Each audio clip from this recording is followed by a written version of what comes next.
What is up, everyone? This is Tim with Pennies and Pull Tabs. Welcome back to the channel.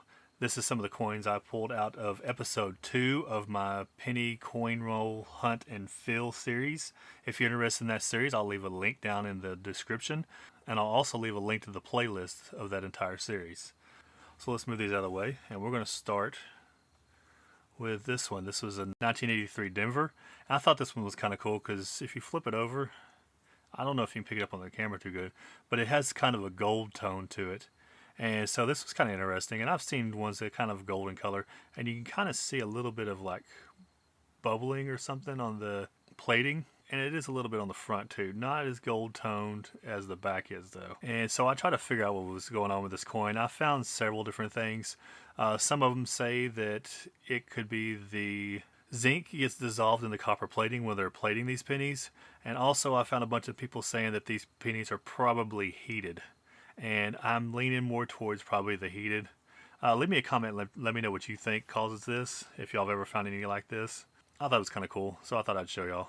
Next we have this 1993 Denver, and it looks like it has some doubling, but it's not really doubling. It's what I figured out it might be called split plating doubling, and it is on the front and the back. Let me get a little close-up of this one so you can get a better look at what I'm talking about. Okay, so here's the close-up of the 1993 Denver with the split plating doubling, and here's like around the date and where it says Denver, and it goes all the way around the edge. You can see where it kind of goes in and out a little bit, but then it's more extreme like around Liberty, around like the front part of his face, around his nose, head, hair, a little bit around the eye, and then not very much around Gengawi Trust, just a little bit around Trust. Let me flip it over and you can see the back side. Okay, so there's a little bit around United States of America.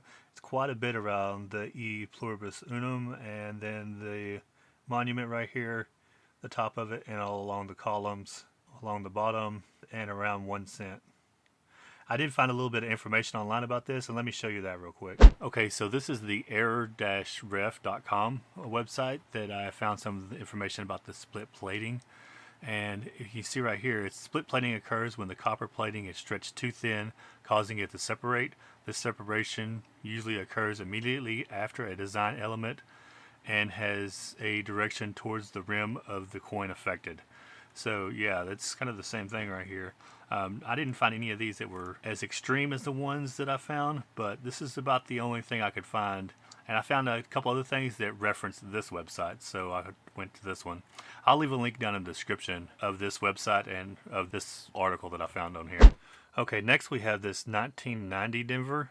And I believe this is a struck through grease error, but it's not real heavy. You can still see all the letters, but some of them are just kind of faded a little bit, like the trust at the end of trust and maybe the beginning of N. And on the back, it also looks kind of the same. It looks like there's a little bit of thin plating maybe right there in the middle underneath the monument. I thought it was kind of cool. I'm not exactly sure if that's what it is, and it's a little bit off center. I don't know if that has anything to do with it. Let me know what y'all think about this one, if y'all think that's what it is, or if maybe it's something else. Alright, so next we have this 1982 Denver, and it's not a bad looking coin. I believe this is a repunched mint mark. And let me get a close-up so y'all can see what I'm talking about on this one. Okay, so here's the close-up of the 1982 Denver, where I believe it has a repunched mint mark, or RPM. I did show this in the coin roll hunting video, so this is the same coin I showed on there. You can kind of see on the little bit of the inside of the D right there. A little bit hard to see, but you can kind of see it. The only really die markers I've seen on Variety Vista were some scratches underneath, some die scratches under the Liberty right here. And I don't really see those. I don't know if I just not know what I'm looking for maybe, or maybe it's just too old of a coin. It's not in that bad a shape, but it does have some circulation scratches on there too. So let me show you what those look like on Variety Vista. Okay, so here we are on the Variety Vista website. This is a pretty good website for looking up RPMs, DDOs, DDRs, and all sorts of things. I'll leave a link to this website in the description if you want to check it out, if you've never been here before. And we'll go down to the 1982 Denver. And there is only one, the RPM 00-1. We'll click on that one. And here is the D for the RPM, and I'll bring up a picture of the one I have. Alright, so here's my picture, and you can kind of see right here in the little space right here, it's got the same little piece right here, and the like underneath right there. And it looks quite a bit the same. Over here, we have the die scratches under Liberty where it shows the scratches. And then mine, I'm not really seeing those scratches. And like I said, maybe there's just too much wear on this coin and I just can't figure them out. And there is no other die markers for this coin. And the stages, it'll show you the stages under here. And it only has stage B, and it says die scratches northeast on a obverse. Yeah, I'm not really seeing those, so I'm not really sure what to think about that. The D does look quite a bit similar. Here's the enlarged version of theirs, and there's the version of mine. So maybe mine's just a little bit of a die chip or something. I don't know, but there it is. For the last one, we have this coin that I showed on the last one of these, and I just want to give you a little bit of update on it. This is the one that had the gouges on the back, and then it has the BER in reverse right there, and what I believe is maybe some more lettering above trust right there on the top.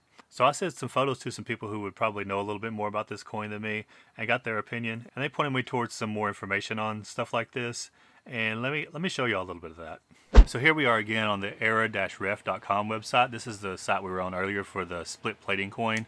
And I will leave a link in the description for the website. And I'm pretty sure from what I've been told that the garage job or squeeze job non-error is probably what I have. The definition is these terms are used in reference to coins with an incuse design impressed into the surface. Such alterations are designed to mimic a brockage or a double strike. And you can see on this example right here where the Liberty is backwards and it shows the edge of the rim right here where somebody pressed another coin into this one.